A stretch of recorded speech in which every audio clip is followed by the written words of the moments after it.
오늘 본문의 그 탕자 이야기는 사실 청소년 시절에 굉장히 많이 이제 저를 잡아주었던 말씀이에요. 집 나가면 안 되겠구나. 가출하면 안 되겠구나. 그렇게 여겼던 그런 말씀인데, 사실 이 말씀을 잘 살펴보면 우리 안에 있는 숨겨진 어둠을 발견하게 해주는 말씀이에요. 그리고 더 나아가서 바른 길을 우리에게 제시해주고 있는 그런 말씀인 것을 우리가 보게 되기 때문에 모두에게 의미 있는 말씀이다, 그렇게 생각되어집니다. 어느 한 아버지에게 두 아들이 있었습니다. 근데 어느 날 둘째 아들이 굉장히 도발적인 요구를 아버지에게 하는 것으로 오늘 비유가 시작되고 있는 것을 보게 됩니다. 아버지 재산 중에서 제 몫이 있을 텐데 아버지 지금 제 몫을 좀 저에게 주십시오 라고 하는 도발적인 요구를 아버지에게 둘째 아들이 했습니다. 근데 당시 문화에서는 그 아버지의 재산, 유산은 아버지가 죽은 경우에만 자녀들에게 나눠줄 수가 있었어요. 아버지가 죽지 않으면 재산을 나눌 수가 없었어요. 아버지가 죽으면 큰아들에게는 3분의 2, 작은 아들에게는 3분의 1을 나눠주는 것이 당시의 문화였습니다. 당시 문화는 살아있는 아버지에게 제 몫의 재산을 달라고 하는 말은 불가능한 말이었어요. 말이 안 되는 말이었어요. 왜냐하면 이 말의 뜻은 어떤 의미냐면, 아버지 얼른 좀 떠나시지요. 돌아가셨으면 좋겠습니다. 그런 말하고 별로 다르지 않은 말이었기 때문에 그렇습니다. 둘째 아들이 아버지에게 요구하는 것을 볼 때 그 둘째 아들의 주된 관심이 무엇인지를 제법 정확하게 우리가 눈치챌 수 있을 것입니다. 아버지가 돌아가지 않으셨음에도 불구하고 아버지에게 제 몫의 재산을 요구하는 것을 볼 때 둘째 아들의 주된 관심은 뭐예요? 아버지의 재산에 있었습니다. 아버지라고 하는 존재는 안중에도 없었어요. 아버지와의 관계는 별로 신경 쓰고 있지 않았습니다. 하루 종일 생각한다는 게 뭐였냐면, 어떻게 하면 아버지 재산을, 내 몫의 재산을 빨리 받지? 아니면 어떻게 아버지 재산 중에 내 몫을 좀 많이 받아내지? 이것만 하루 종일 생각하는 그런 아들이었습니다. 여러분, 정말 나쁜 놈입니다.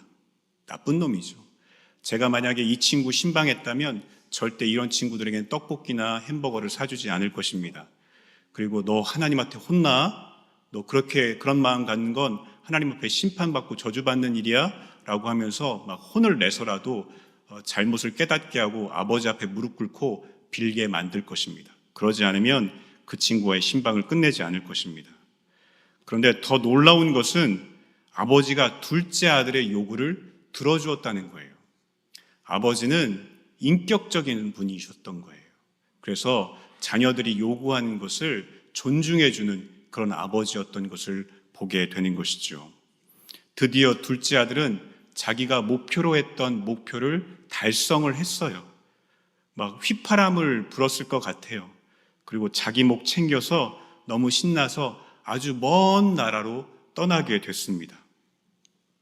가출을 드디어 성공한 것이죠. 그리고 그 나라에 가서 잘 살려고 계획을 세웠겠지만 허랑방탕한 생활을 하기 시작했습니다. 여러분들도 경험해 보셨죠? 경험 못 하셨습니까? 그때나 지금이나 늘 그렇듯이 그렇게 신나게 놀다 보면 시간도 잘 가고 금방 돈도 떨어지게 되는 것이죠. 이 둘째 아들은 돈이 다 떨어졌어요. 근데 그 나라에 거기다가 흉년까지 들은 거예요. 그래서 먹고 살 길이 없어진 둘째 아들은 더 이상 버티지 못하고 그 나라 사람의 집에 붙여 살게 되었습니다. 그러나 여러분, 세상에 공짜가 어디 있겠습니까? 주인이 아마 돼지 농장을 갖고 있었던 것 같아요. 그래서 그 둘째 아들에게 돼지를 치게 했습니다. 근데 여러분, 유대인들이 돼지를 치다니요. 여러분, 그 되새김질을 하고 굽이 갈라져야 정한 동물이지, 굽은 갈라졌지만 되새김질을 하지 않는 돼지는 유대인들에게 부정한 동물이었어요. 그러니까 유대인이었던 이 둘째 아들이 그 돼지를 치는 것은 굉장히 치욕적이고 모욕적인 일이었어요. 하지만 살아야 되잖아요. 먹고 살아야 되니까 어쩔 수 없이 열심히 돼지를 칠 수밖에 없었어요. 그러나 아무리 열심히 돼지를 쳐도 돈을 모을 수가 없었어요. 아니, 심지어 배고픈 배를 충분히 채울 수가 없는 그런 상황 가운데 놓이게 되었습니다. 하는 수 없이 둘째가 어떻게 합니까? 돼지가 먹는 쥐엄 열매를 먹으면서 배를 채우기 시작합니다. 여러분, 돼지에게 역사상 이런 일은 없었습니다. 꿀꿀꿀. 아니, 돼지가 이럴 판이에요. 이 돼지 같은 놈아. 그럴 판이 그런 일이 벌어진 게 된 것입니다.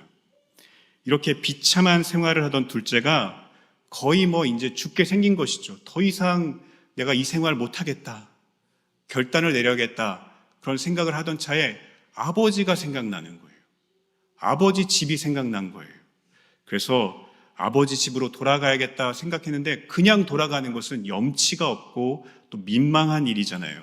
그래서 아버지의 아들이 아닌 하나의 품꾼, 종으로 삼아달라고 해야겠다라고 하면서 아버지의 집을 향해서 터덜터덜 걷고 있었습니다. 그런데 그 선택과 결정은 그 둘째 아들이 인생에서 가장 잘한 결정과 선택이었습니다.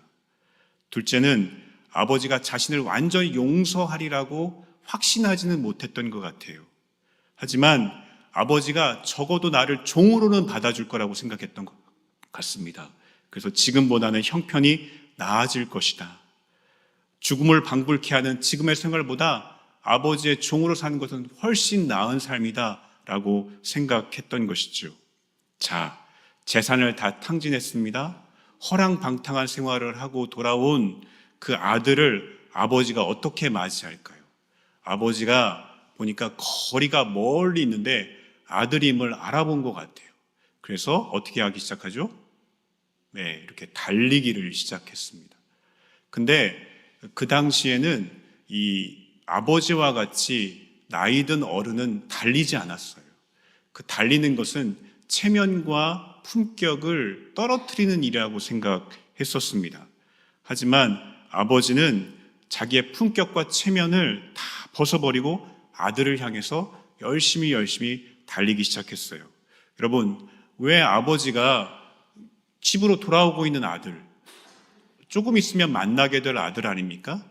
근데 왜 그 아들을 만나기 위해서 그렇게 달려가 그 아들을 맞이하고 있는 걸까요?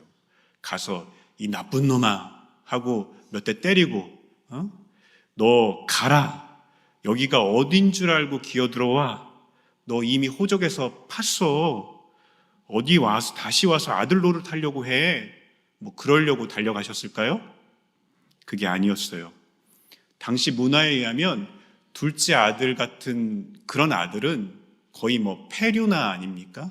그런 아들은 돌에 맞아 죽어야 했어요. 만약에 동네 사람들이 그 아들을 먼저 발견했다면 그 아들에게 돌을 던졌을 거예요. 그러니까 그 아버지는 그 아들을 지키고 싶었던 거예요. 그 아들을 살리고 싶었던 거예요. 그래서 먼저 달려가서 그 아들을 품었던 것입니다.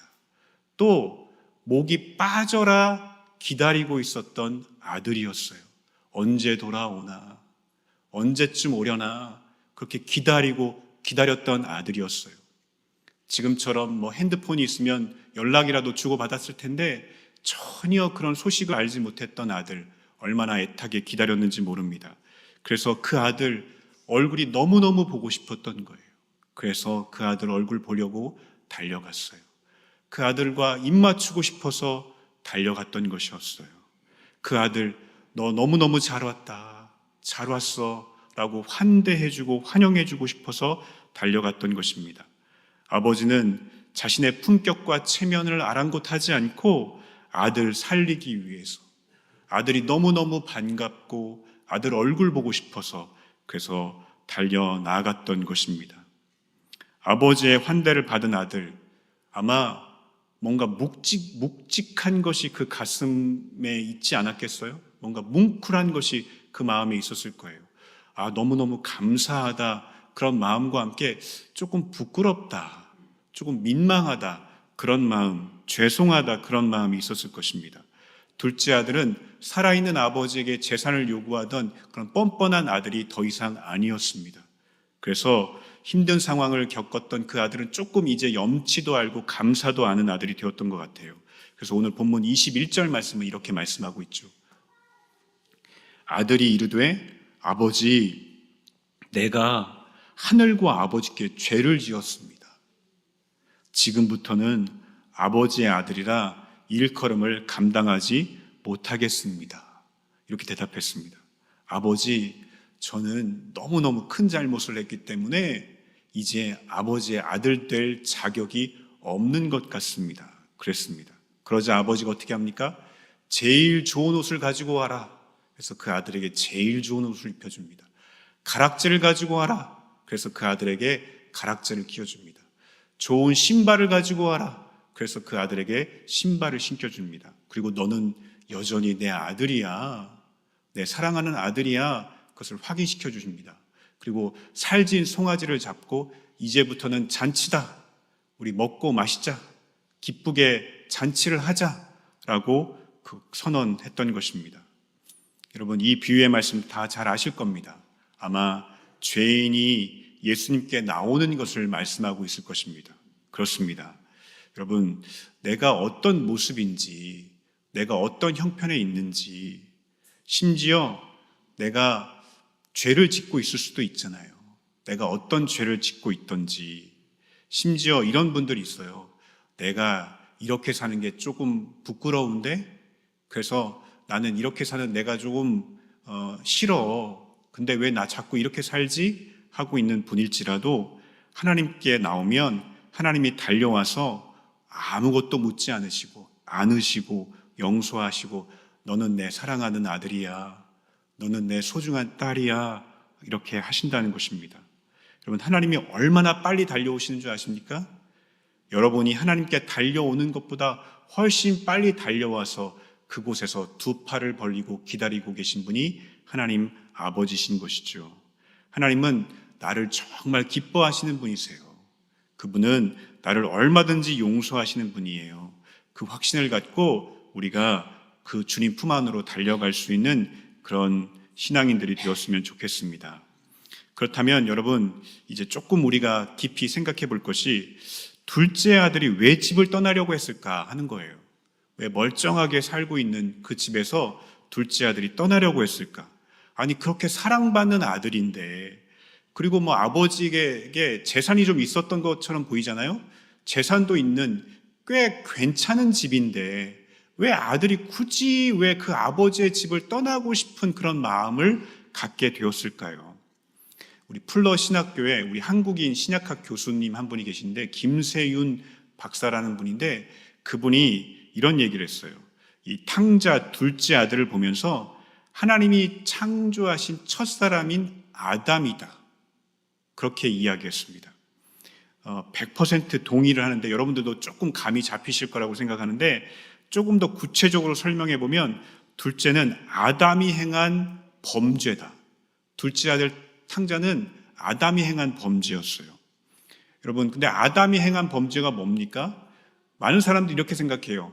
하나님께서 이제 에덴 동산 만드시고 거기에 이제 아담과 하와 살게 하셨는데 또 선악과도 만드셨어요. 근데 그 선악과 왜 먹지 말아야 되는지 그 이유도 제대로 설명하지 않으시고 먹지 말라고만 하셨어요. 근데 여러분, 인간이 어떻습니까? 먹지 말라고 하면 더 먹고 싶잖아요. 근데 또 뱀이 와서 자꾸 또 이렇게 꾀임을 하는 거예요. 그리고 정말 그걸 보니까 먹음직도 하고 보암직도 하고 탐스러워 보이는 거예요. 그래서 그냥 하나 따 먹었어요. 아, 가벼운 실수를 했구나. 이렇게 많은 사람들이 생각을 합니다. 그러나 아담이 행한 범죄의 본질은 그리 간단하지 않습니다. 아담이 행한 죄의 본질은 이런 거죠. 저는 하나님의 자녀이지만 하나님이 저에게 어떤 말씀이나 요구를 하실 권리는 없습니다. 이제 하나님의 말씀대로 살지 않겠습니다. 왜 내가 하나님의 뜻대로 살아야 됩니까? 왜 하나님이 내 삶의 주인이십니까? 내 마음대로 살면 안 됩니까? 다 그렇게 살지 않습니까? 내가 내 삶의 주인 되어서 내 뜻대로 그냥 내 계획대로 살고 싶은 대로 살겠습니다 라고 하는 선언이었습니다. 하나님과의 관계를 끊고 내가 하나님 앞에 등을 돌리고 이제 내가 내 인생의 주인이 되어서 그냥 내 뜻대로, 내 마음대로, 내 계획대로 살겠다는 것이 아담이 행한 죄의 본질이었던 것이죠. 오늘 본문의 둘째가 집을 나간 것은 바로 아담이 행한 범죄의 본질과 동일한 것이었습니다. 아담이 그의 인생에서 하나님을 지워버렸잖아요. 그것과 똑같이 이 둘째 아들도 그의 인생에 있어서 하나님을 지워버린 것입니다. 여러분, 먼 나라로 갔잖아요. 그게 더 넓은 세상 구경하고 싶은 젊은이의 욕구였을까요? 그런 거 아닙니다. 만약에 더 넓은 세상 보고 싶으면 집에 있으면서도 얼마든지 더 넓은 세상 볼 수 있었어요. 사고방식, 행동방식, 생활방식, 그의 신성한 유산, 거룩한 유산이 담겨져 있는데 그것과 완전히 내가 단절하겠다. 그냥 내 뜻대로, 내 마음대로, 내 계획대로 살겠다라고 하는 그런 선언이었습니다. 헨리 나우엔이라는 사람이 탕자의 귀향이라는 책에서 둘째가 먼 나라 간 것을 그래서 영적 가출이다 이렇게 정의했습니다. 여러분, 사실 아버지 집에 있는 둘째 아들은 사랑받습니다. 안전합니다. 부족한 것이 없습니다. 그래서 요즘은 큰 자녀인데 아버지 집을 안 떠나려고 하는 캥거루족들이 있다고 하지 않습니까? 근데 이 비유에서 아버지는 하나님을 상징하잖아요. 그러니까 둘째 아들은 그냥 그 집에 있으면서 하나님이 주시는 건강이 있을 것이고 하나님이 주시는 지적인 어떤 정서적인 은사들, 달란트들이 있을 텐데 그거 가지고 그냥 하나님의 영광을 하나님 앞에 영광이 되는 삶을 살면 되는 거였어요. 근데 왜 둘째 아들은 굳이 아담의 행한 범죄처럼 그 아버지의 집을 떠나서 세상으로 간 것일까요? 그런데 우리가 쉽게 알 수 있어요. 여러분, 우리를 한번 생각해 보십시오. 우리도 하나님의 자녀잖아요. 하나님이 은혜를 베풀어 주시는 주님의 사랑스러운 자녀라고요. 근데 그 믿음이 얼마나 허약합니까? 그 믿음이 얼마나 자주 흔들립니까? 남들이 나를 아프게 해. 그리고 남들이 나를 조금 이렇게 멀리하고 거부하는 것 같아. 그리고 무관심한 것 같아. 그럼 흔들리기 시작합니다. 나 사랑받는 자인데 사랑받지 못하고 있나? 저들에게 좀 어떻게 하면 사랑을 받을 수 있을까? 생각하기 시작합니다. 상황의 본질을 꿰뚫어 보지 못한 채 행복하게 사는 이들이 있고 그들과 비교하면 나는 외로운 것 같아. 왜 세상은 내 진심을 몰라주지? 나도 좀 행복해져야겠다. 그래서 내가 얼마나 괜찮은 사람인지, 얼마나 능력이 있는 사람인지, 얼마나 사랑받을 만한 자격이 있는지 한번 증명해야 되겠다. 그런 생각을 하지 않습니까? 그렇게 신경 쓰지 않으려고 하고 우리가 노력하지만 마음속에 그런 마음이 있어요. 나도 또 좀 돈을 많이 벌고 권력도 많이 갖고 있고 유명세와 인기도 있어서 막 그렇게 살았으면 좋겠다. 그렇게 사랑받는 자가 되었으면 좋겠다라는 생각을 하게 된다는 것입니다. 하나님이 은혜를 베풀어 주시는 주님의 사랑스러운 자녀임에도 불구하고 우리는 그 믿음이 굉장히 허약해요. 그래서 무슨 일만 있으면 마치 사랑을 받지 못하는 무슨 결핍이 있는 사람인 것처럼 세상을 향해서 나도 좀 사랑해 줘. 나 사랑받을 만한 자격이 있는 사람이야. 라고 외치기 시작한다는 것이죠. 사랑받고 있지만 사랑받을 만한 존재임을 자꾸 증명하려 든다는 것이죠. 둘째 아들도 마찬가지였어요. 아버지 집에서 사랑하는 아들이었어요. 무조건적인 사랑을 받는 아들이었어요. 근데 그 목소리가 들리기 시작하지 않는 거예요. 거기에 대해서 귀머거리가 되기 시작한 거예요. 왜냐하면 아버지 음성만 들리는 것이 아니라 크고 대단히 매력적이며 이런저런 약속들을 남발하는 잡음이 사방에서 끼어들기 시작했기 때문에 그런 거죠. 야, 너 뭐하냐?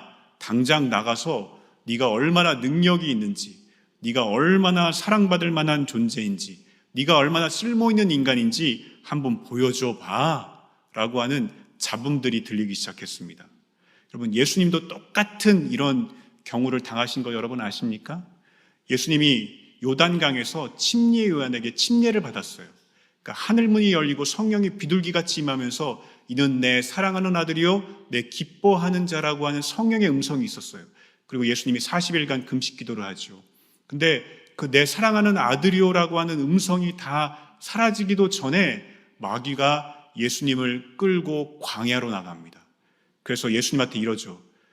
예수, 당신이 하나님의 아들이라며, 진짜 하나님의 아들이면 이 돌들도 한번 떡덩이가 되게 만들어 봐. 한번 보여줘 봐. 그렇게 이야기 시작합니다. 예수, 당신이 하나님의 아들이라며 그러면서 성전 꼭대기에서 한번 뛰어내려 봐. 그러면 하나님이 천사들 보내서 이렇게 받아줄 거 아니야. 한번 보여줘 봐. 그렇게 유혹하기 시작합니다. 그리고 당신이 진짜 예수, 하나님의 아들이면 나한테 무릎 꿇고 한번 절해봐. 내가 이 세상 모든 것 당신에게 줄게. 그렇게 하기 시작합니다. 하나같이 잡소리가 들리기 시작하는데 이런 잡소리예요. 한번 성공해봐. 한번 인기를 한번 얻어봐. 한번 권력을 한번 잡아봐. 당신이 얼마나 사랑받을 만한 존재인지를 증명해봐. 라고 하는 요구와 음성이 계속 들리기 시작하는 것이죠. 이러한 세상의 잡소리들은 둘째 아들을 부추기기 시작했던 거예요. 단단히 한번 작심해봐. 그리고 한번 힘든 일이지만 한번 일정한 성과를 내봐. 그래서 네가 얼마나 사랑받을 만한 자격이 있는지를 한번 보여줘봐. 라는 말들이 속삭이기 시작하는 거예요. 너 자신과 다른 사람들에게 진짜 네가 사랑받는 자인 것을 한번 증명해 보라고 요구하기 시작합니다. 수단과 방법 가릴 필요 없어. 한번 인정 좀 받아봐. 라는 그런 목소리가 계속 몰아치기 시작합니다. 사실 이러한 소리는 청력이 생긴 순간부터 들려왔던 소리였습니다. 한번 귀 속에 그 잡소리가 들어오면 좀처럼 사라지지 않았습니다. 주변 사람들로부터 그 소리가 들려오기 시작합니다. 그리고 세상의 문화라고 하는 매스미디어를 통해서도 그 소리가 강력하게 들려오기 시작합니다. 잡소리는 계속해서 우리 안에 맴돌기 시작합니다. 네가 괜찮은 녀석이라는 걸 한번 보여줘. 적어도 내 친구보다 나은 인간이 돼야 하지 않겠어? 성적은 어때? 상위권에 들 수 있다는 확신을 가져. 분명히 말하지만 네 힘으로 해낼 수 있어. 교우와의 관계는 어떻지? 꼭 그런 친구들과 사귀어야겠어? 여기 이 트로피 좀 봐. 내가 얼마나 훌륭한 선수인지 알 수 있잖아. 약한 꼴 보이지 마. 괜찮아질 거야. 노후 대책은 다 세워놓은 거야? 별 볼 일 없다는 게 알려지는 순간 관심을 거두는 게 인지상정이야. 쓸모 없어지면 그걸로 끝이라고. 이런 소리들이 계속 들려오기 시작하는 것이죠. 여러분, 여전히 내가 무조건적인 사랑을 받는 자녀라는 것이 있으면 이런 질문과 이런 소리는 괜찮습니다. 그거 듣고 조금 열심히 살면 되죠. 내가 무조건적인 사랑받는 하나님의 자녀라는 게 흔들림만 없다면 괜찮습니다. 그러나 무조건적인 사랑의 목소리를 잊어버리고 나면 얘기는 달라지기 시작합니다. 그 자체로 별로 그리 나쁘지 않은 제안들이고 나쁘지 않은, 별로 해가 되지 않는 말들이지만 그 말들이 나를 먼 나라로, 하나님을 떠나서 먼 나라로 끌고 가기 시작합니다. 사랑의 목소리를 잊어버리면 별로 문제가 되지 않는 제안들이 문제가 되기 시작합니다. 왜냐하면 그 제안들로 인해서 내 마음에 분노가 일어나기 시작합니다. 내 안에 원한도 생기기 시작합니다. 앙가품하고 싶은 마음도 생기기 시작합니다. 욕구가 생기고 욕정이 생기고 탐욕이 생기고 적개심이 생기고 과도한 경쟁의식이 생기기 시작합니다. 그 어두운 정서와 열정이 나를 붙잡아서 자유롭지 못한 현실을 살아가게 만드는 것이죠. 상황은 더 심각해지기 시작합니다. 이제 문제는 누구에게 속하는가, 이게 이제 맞닥뜨리게 되는 것이죠. 하나님에게 속했는가, 세상에 속했는가, 여기에 맞닥뜨리기 시작합니다. 하루하루 지내는 모습을 보면 하나님보다 세상 속에 속한 인간처럼 살아가게 되죠. 확률 제로인 불모지인 세상에서 사랑을 찾는 어리석은 짓을 하기 시작합니다. 그래서 누가 조금만 싫은 소리를 해도 금방 막 화가 나기 시작합니다. 별것 아닌 것에도 오해하고 막 음모론을 펴기 시작합니다. 의미 없는 칭찬이에요. 오늘 눈화장이 예쁘시네요. 막 화색이 돌기 시작합니다. 사소한 성공이에요. 흥분하기 시작합니다. 작은 일에도 냉탕에 갔다가 온탕에 갔다 왔다 갔다 합니다. 마치 망망대해에 떠있는 조각배처럼 물결이 일렁이는 대로 마구마구 흔들리기 시작합니다.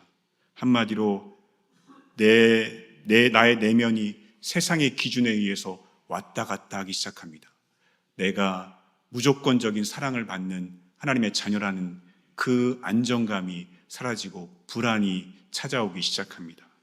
이제부터 나를 나되게 하는 것은 세상이다 착각하면서 그 불안한 싸움을 시작하게 되는 것이죠. 그리고 세상을 향해서 쉼 없이 외치기 시작합니다. 세상, 나 사랑해? 세상, 정말 나 사랑하는 거지? 세상, 나 좀 사랑해 줘. 나 좀 인정해 줘. 하기 시작하는 것입니다. 그러면 세상은 대답하죠. 물론이지. 네가 예쁘면, 네가 멋지면, 네가 똑똑하면, 네가 성공하면 얼마든지 사랑하지. 일을 잘하면, 물건을 많이 팔면, 아니 물건을 많이 사면 얼마든지 사랑하지. 사랑뿐이겠어? 너는 내 인생의 VVIP가 되는 거야. 꼬리에 꼬리를 물고 이어지는 조건들 우리가 일일이 채울 수 있겠습니까? 그래서 뭐뭐 한다면의 올가미가 우리에게 씌워지기 시작하는 것이죠. 여러분, 둘째 아들이 왜 아버지의 집을 떠났겠습니까? 사랑하는 아들이라고 하는 그 무조건적인 사랑의 목소리 듣지 못하기 시작하고 세상의 잡소리들이 들려오기 시작했던 것입니다. 이 잡소리들이 아버지의 사랑의 음성을 듣지 못하게 하고 그러자 세상에 나가서 다른 사랑을, 다른 인정을 요구하기 시작하고 그것을 증명하려 했던 것입니다. 여러분, 크게 성공해가지고 자신이 얼마나 사랑받을 만한 존재인지를 증명해서 둘째가 돌아왔다면 얼마나 좋겠습니까? 근데 결국 빈손이 되어서 돌아오고 맙니다. 돈도, 건강도, 체면도, 자존감도, 명예도 모조리 탕진한 꼬락서니로 돌아오죠. 금이 환양은 고사하고 거짓 신세가 되어서 돌아왔어요. 여러분, 렘브란트라는 화가가 있습니다. 그 화가가 그 탕자의 귀향이라는 그림을 그렸는데 그 그림을 그리기 전에 30년 전에 그 탕자의 귀향을 그리기 전에 30년 전에 자기 자신과 자신의 아내를 모델로 삼아서 매음굴에 있는 탕자를 그렸어요. 그 그림이 사스키야와 함께 있는 자화상이라는 제목의 그림인데 한번 보십시오. 잘 보이십니까? 모자가 어떻습니까? 그 남자 모자가 화려하죠? 화려한 모자를 쓰고 있고 외투도 굉장히 고급스러워 보이는 외투로 입고 있습니다. 얼굴도 굉장히 자세히 보면 좀 자신감도 있어 보이는 얼굴이에요. 그리고 오른손에 사실은 그 술잔을 들고 있는 겁니다. 그리고 왼손으로는 그 매춘부의 허리를 감싸고 있는 것이죠. 사창가에서 흥청거리는 오만한 모습으로 그려져 있죠. 그런 탕자, 이 렘브란트의 자화상이기도 한데 그런 존재였어요. 그리고 30년 후에 그가 나이가 되어서 탕자의 귀향이라는 그림을 그렸는데 한번 보여주시죠. 예, 저기 그 아들이 있고 그 아들을 안고 있는 아버지가 있는데 헤어스타일이 어떻게 됐습니까? 그 찬란했던 머리가 다 없이 박박 깎은 머리예요. 그 고급스러운 외투는 어디 갔는지 없어지고 피곤하고 탈진한 그 몸을 너덜너덜한 거의 천조각 비슷한 황갈색 옷으로 가리고 있을 뿐입니다. 우리 다음 그림 한번 보여주시죠. 이 발, 탕자의 샌들을 클로즈업한 것인데 여러분, 달아 빠진 샌들마저 벗겨진 왼발, 거기에는 상처가 있어요. 또 오른발은 어떻습니까? 구멍 뚫린 샌들이에요. 다 낡아 빠진 샌들이에요. 그래서 그가 얼마나 고통스럽고 비참한 현실을 살아왔는지를 웅변해주고 있습니다. 근데 남아있는 것이 하나 있어요. 허리춤에, 엉덩이춤에 뭐를 차고 있습니까? 단칼 하나를 차고 있거든요. 여러분, 근데 그게 뭔지 아십니까? 신분을 나타내는 배지였어요. 아버지의 아들이라는 신분만큼은 한사코 놓지 않고 있었어요. 그렇지 않았다면 부자관계를 증명해주는 칼마저도 팔아치웠을 것입니다. 여러분, 우리는 이 그림을 통해서 아버지를 떠난 인생의 그 현실과 영적인 공고함을 마주하게 되죠. 또 잃어버린 것이 무엇이든지, 그게 명예든 자존심이든 내면의 기쁨과 평안이든 다 상관없고, 아버지의 자식이라는 거, 그거는 버리지 말아야 된다라는 것을 우리가 느끼게 되는 것입니다. 그래서 집으로 돌아오는 길이 멀고도 가깝고도 험할지라도 우리는 아버지 품으로 돌아와야 되는 것이죠. 그런데 우리는 삶의 선택의 순간에 놓이게 됩니다. 우리의 삶을 파괴하는 소위 말하는 세상의 배설물과 같은 것들, 그걸로 나를 증명할 것인가? 아니면 하나님의 자녀로서 무조건적인 사랑을 받는 그 사랑스러운 존재로 나를 증명할 것인가의 선택에 놓이게 됩니다. 유다는 예수님을 배신했습니다. 베드로는 주님을 부인했습니다. 둘 다 인생의 길을 잃었습니다. 하지만 가룟 유다는 자신이 하나님의 무조건적인 사랑을 받는 자라는 것을 잃어버렸어요. 그 목소리를 잃어버리고 스스로 목숨을 끊었습니다. 탕자의 비유에 빗대어 설명하자면 아들의 주의를 상징하는 그 단칼마저 팔아버린 것입니다. 반면 베드로, 그도 절망의 수렁에 빠졌습니다. 허우적거리고 있었습니다. 그러나 스스로 하나님의 무조건적인 사랑을 받는 자녀라는 그거를 기억했습니다. 그래서 눈물 흘리며 회개하며 주님의 품으로 돌아왔고 다시 회복하며 살 수 있었습니다. 유다는 세상의 배설물을 선택했고, 그리고 베드로는 무조건적인 하나님의 사랑을 선택했습니다. 하지만 여러분, 우리의 삶의 잡소리는 계속 들려옵니다. 어둠 속에서 계속 들려옵니다. 난 보잘것없는 존재야. 누가 나를 사랑하겠어? 그러니 약해지지 말고 성공의 사다리를 쉬지 않고 올라가자 하기 시작합니다. 근데 또 하나님의 음성도 들려오기 시작합니다. 성공이나 갈채에 상관없어. 너는 내가 무조건적으로 생명을 다해 사랑하는 귀한 아들이야. 그런 말이 들려오기 시작하는 것이죠. 여러분, 우리는 이 갈림길에 서 있는 것입니다. 어떻게 하시겠습니까? 세상의 잡소리를 듣고 세상으로 나아가겠습니까? 아니면 하나님 아버지의 음성을 듣고 하나님의 품으로 돌아오겠습니까? 아무리 집으로 돌아오는 길이 멀고도 가깝고 험할지라도 꼭 아버지의 품으로, 하나님의 품으로, 집으로 돌아오시기를 바랍니다. 여러분, 세상에서 우리가 성공하지 말라는 말이 아닙니다. 세상에서 열심히 살지 말라는 말도 아닙니다. 세상의 것이 전부가 아니라는 거예요. 세상의 것들로 여러분들의 인생을 보잘것없다고 말할 수 없고, 세상의 모든 것들이 여러분들 자신을 사랑받을 만한 존재로 증명해 주는 것이 아니라는 겁니다. 내가 보잘것없어 보이면 어떻게 하지? 사람들이 외면할 거야, 얕잡아 볼 거야 두려워하며 자신을 숨길 필요 없다는 겁니다. 나는 하나님의 무조건적인 사랑을 받는 자녀예요. 당당해야 돼요. 세상에 사랑해달라고 구걸할 필요 없습니다. 세상의 기준에서 자유해야 돼요. 하나님이 주신 것 가지고 감사하며 그 은사와 재능을 가지고 세상에서 사랑을 요구하는 것이 아니라 오히려 세상을 사랑하며 세상에 사랑을 베풀며 나아가는 자가 되어야 된다는 것이죠. 주 안에서 사랑하는 성도 여러분, 다시 렘브란트의 탕자의 귀향이라는 그림을 한번 보여주십시오. 다음 그림 한번, 마지막 그림 보여주십시오. 마지막 그림입니다. 다음 그림. 아버지의 손을 클로즈업 한 거예요. 근데 여러분, 오른손과 왼손이 다른 것 보이십니까? 예, 보이세요? 예, 한번 나중에 집에 가서 한번 찾아보십시오. 왼손과 오른손이 다릅니다. 왼손은 조금 거친 남자의 손이에요. 그리고 오른손은 부드러운 여자의 손이에요. 그리고 왼손은 아들의 어깨를 살며시 쥐어잡고 있어요.